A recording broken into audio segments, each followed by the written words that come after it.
The key to all of this, the calibration, is the infection rate. And this gets a little technical, but I need people to really understand this.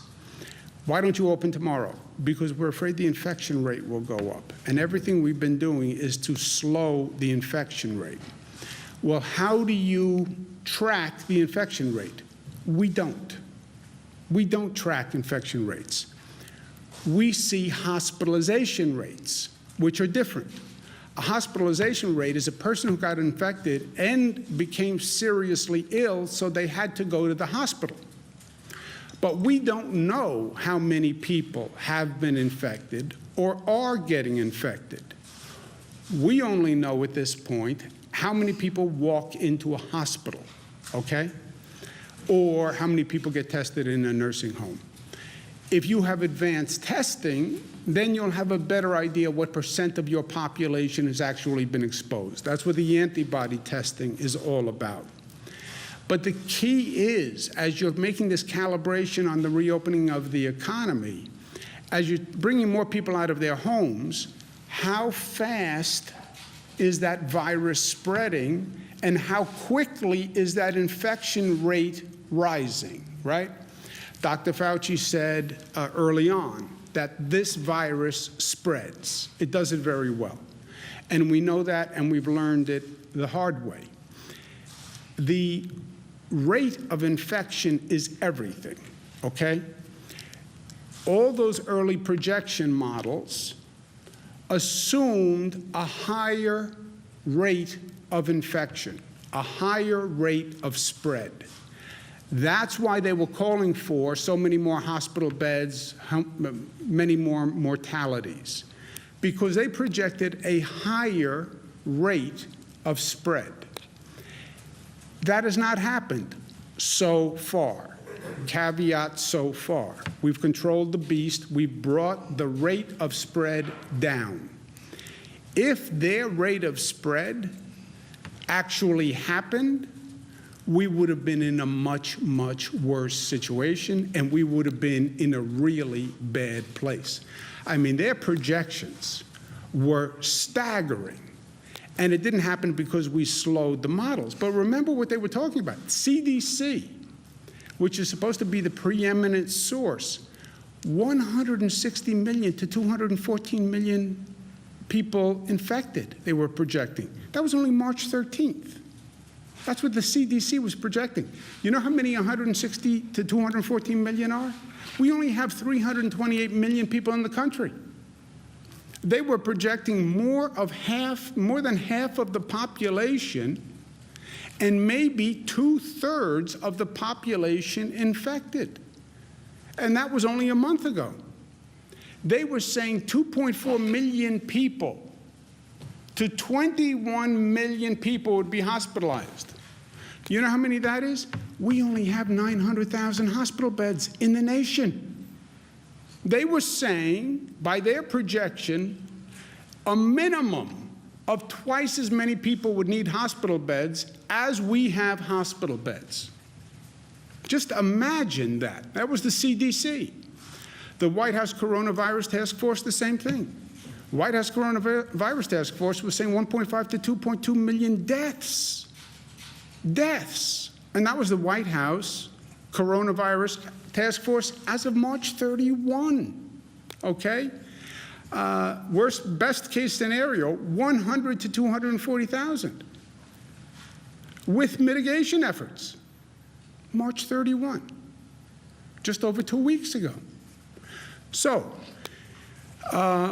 and that's why all of these models said the same thing. They were all believing a higher infection rate. Now, and that's McKinsey, and that's Columbia, and that's Cornell, that's all of them. That's the Gates-funded model. They were all projecting a higher infection rate.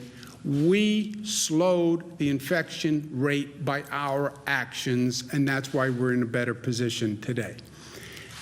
Now, what does the infection rate mean? And I know this gets a little granular, but people have to understand it if they're going to understand why we need to do what we need to do. The infection rate is how many people does one person infect, okay? How fast is the virus spreading from one person to another? And they talk about the R0 factor. The R0 factor is the projected spread of the virus, okay? If one person infects less than one other person, the disease is on the decline. If one person basically infects one more person, the rate of spread is stable. I get infected, I infect one person infects one. When you have a really situation out of control is one person infects two people or more, because then the increase is just exponential, and that's fire through dry grass. This is what they were all trying to project, and this is what we have to control as we start to reopen the economy. We say, we turn the valve on the economy, we open a little bit, and we watch the meter, right? What's the meter? The meter is the hospitalization rate, or even better, the virus spread rate. So you start to turn that valve, you start to bring people out of their homes, you start to reopen businesses, you see that number going up, turn the valve back right away. And this is what we're trying to deal with going forward. And again, nobody has been here before, so we're trying to figure it out. If one person, if the virus spread increases to the place where one person infects two people, that is an outbreak. If one person is only infecting one other person, that is basically a stable increase. Ideally, one person is infecting less than one person, and that is a decline of the spread of the virus, and that's what we're shooting for. Just to belabor this one more point,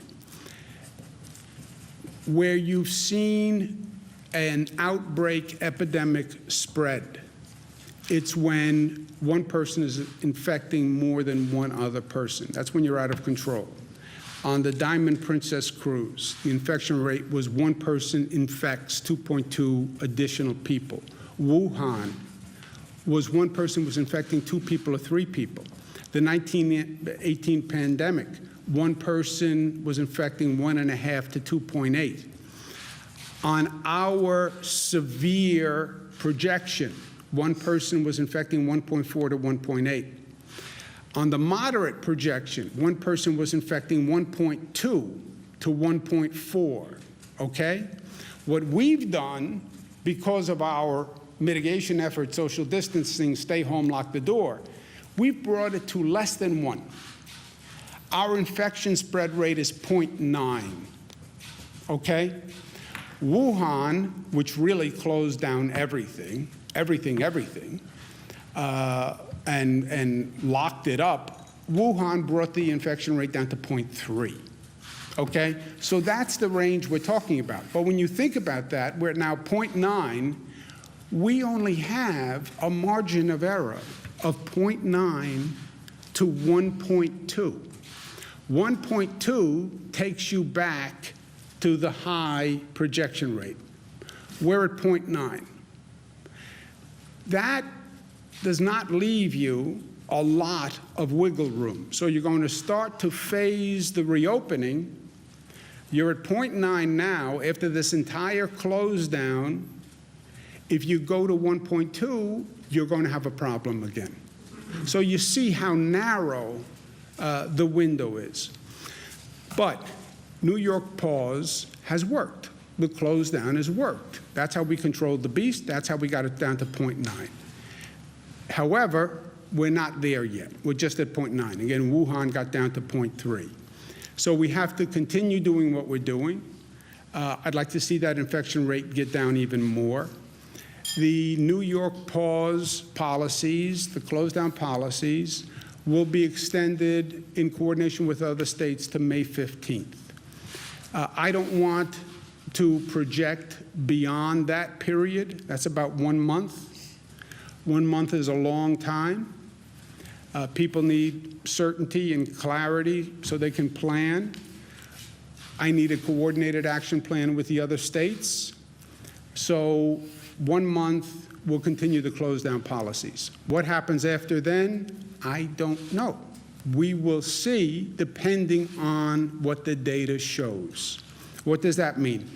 Tell me what our infection rate spread is. Is it 0.9? Is it 1? Is it 0.7? Tell me what the hospitalization rate is. And then the experts will tell us the best course of conduct based on that data. No political decisions, no emotional decisions, data and science. We're talking about human lives here.